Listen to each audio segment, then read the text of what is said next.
Well, I mean, it could cause you to keep growing, but if you have a passive forest that doesn't, you just let the tree stand and rainfall and nature takes its course and you don't require any active management. So that part of your response, it may be true for some active forests, but there are also forests where that wouldn't be true. Why doesn't it just turn on your opportunity cost? Right? Because if you leave it standing, that means you're not capturing the value today. If you actually harvest it and sold it, that is your opportunity cost of leaving it stand. Right? Okay. And that is the answer. It's not determined by the biological growth curve. That is certainly not enough information to determine what the optimal economic decision is. Ultimately, as in all other examples that we've looked at in which there is dynamics, some dynamic relationship, and here, in the case of forests, there's clearly a dynamic relationship. Each period that I decide to let the trees grow another year or another decade, that is a dynamic decision that I've got to look at what the value is going to be a year from now or 10 years from now, and I've got to compare that value to the value today of actually harvesting it and what I would capture by doing so. So it's got to be driven by net benefits, and that means we have to look at more than just the growth rate of the biological process with regard to total volume. We have to look at the prices, the interest rate or the discount rate, the production, what are the harvesting costs that exist with regard to capturing timber, for example. So let's look at a concrete example to illustrate this. And the question is, how old should the standard trees be when it's harvested? And this too is still Douglas fir.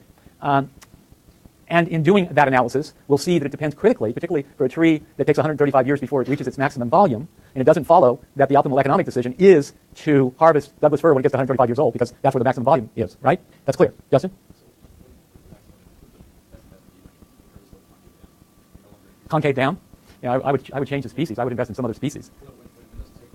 Oh, yes. Yeah. That's everything else constant. That means you're going to harvest sooner, right?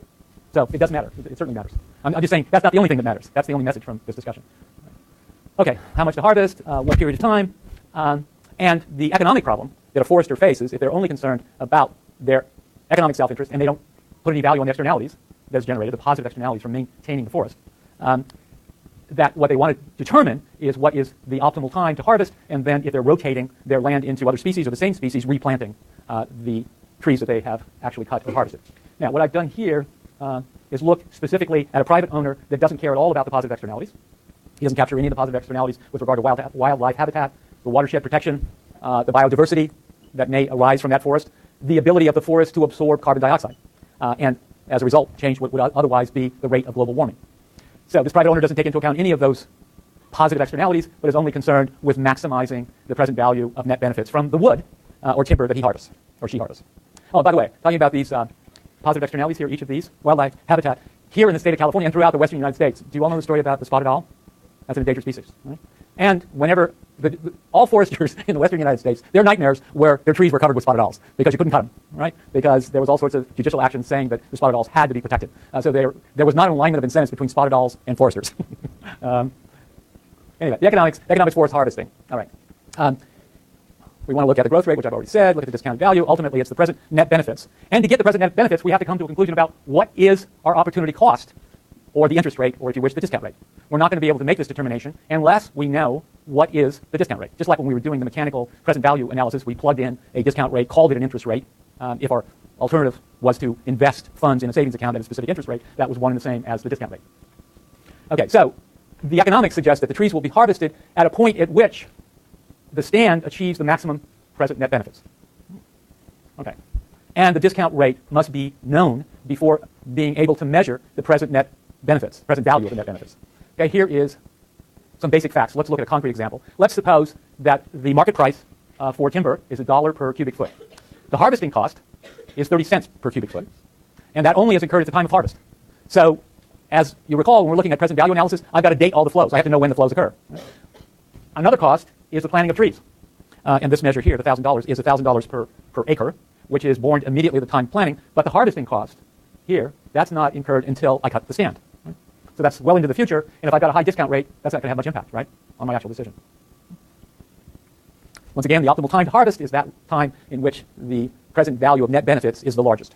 Okay, let's look at a specific numerical example. And I'm going to specify in this example 4 alternative discount rates, one of which is 0. In other words, funds 130 years from now have the same value to me as funds today, which is hard to believe, right? A second discount rate of 1%, then 2%, and 4%. And here are the results. And this is for Douglas fir. What I've done in this table, I've got the age of the trees coming across the first row, and for each age, there's a column that gives all the information about what is the total volume that's available for that age of the forest. The value of the timber, it's simple enough, because we specified it's $1 per cubic foot, right? So the value of the timber at 10 years is $694. The total cost that would be incurred is the planting cost of $1,000 that occurs in year 0, plus the harvesting costs that are going to be incurred, which is 30 cents per cubic foot, the net benefits at that point are negative. That is for a discount rate of 0. Now, for all the other discount rates, that's true. But if I look across this entire table or spreadsheet, you'll see that for a discount rate of 0, the maximum net benefits occur at 135. Namely, the biological growth dominates, right? Because that's what's going to determine the decision of when you're going to harvest the stand.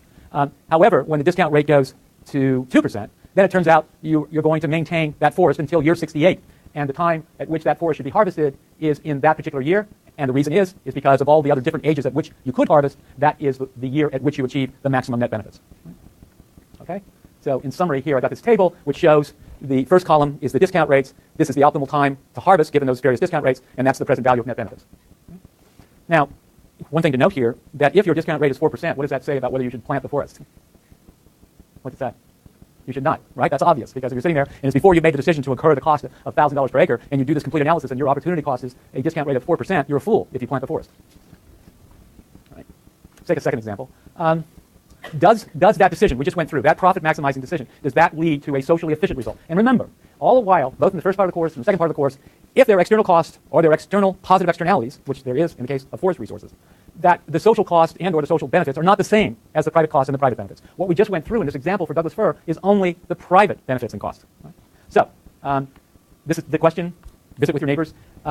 Does the profit maximizing decision that we just went through in that prior table, does that lead to a socially efficient result? And right away it should occur to you intuitively, that can only be true if the private benefits are equal to the social benefits and or the private costs are equal to the social costs. Right? Okay, visit with your neighbors.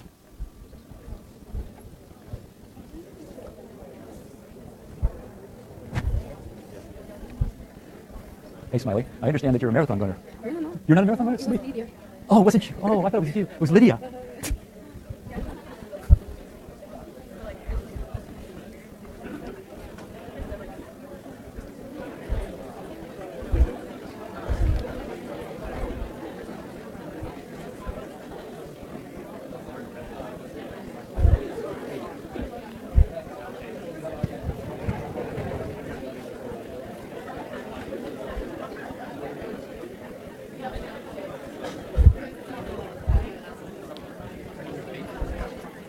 What's that?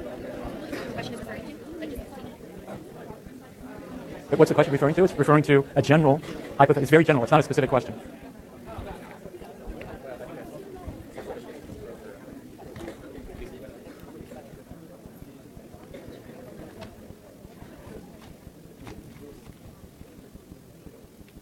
Sung-Yu?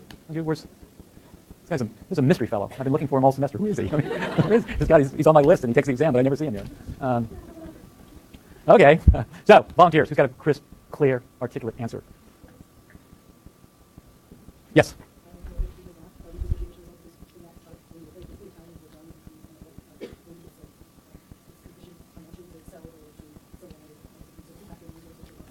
Social cost or social benefits? Everything you said is exactly correct, but why do you characterize it as a social cost rather than a social benefit?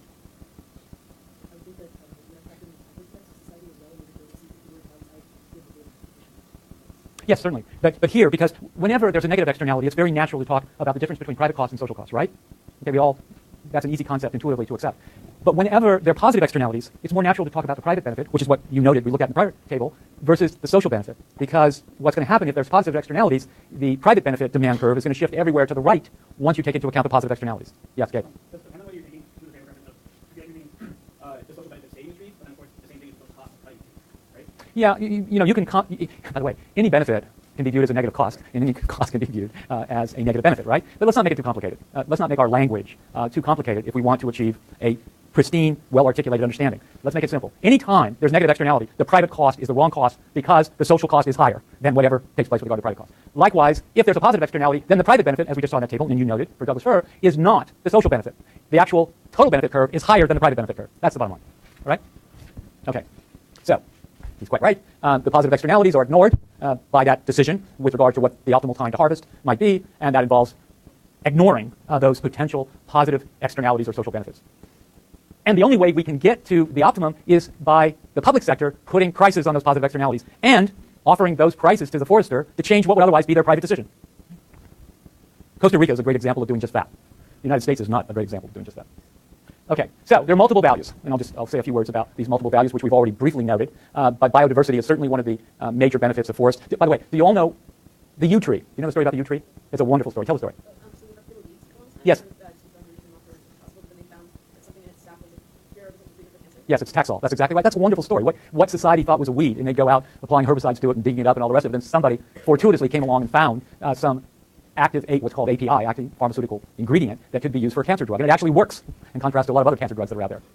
Okay, so that's the whole point about biodiversity, and there's special sites throughout the world where there's a huge amount of biodiversity. Do you conserve and preserve that? Because you might discover something that is pharmaceutically a major health benefit to the global population, and that's one of the reasons for preserving it, even though you don't know what the value is of that biodiversity at any particular point in time. And moreover, much of the damage of climate change is sourced with the deforestation that's taking place in many parts of the world because, once again, the private benefits are not the same as the social benefits. And the public sectors or governments in many of those countries haven't found effective policies for actually creating the conditions under which all of the private sector individuals would look at the social benefit curve rather than the private benefit curve when they made their actual choices. We'll pick this up on Tuesday.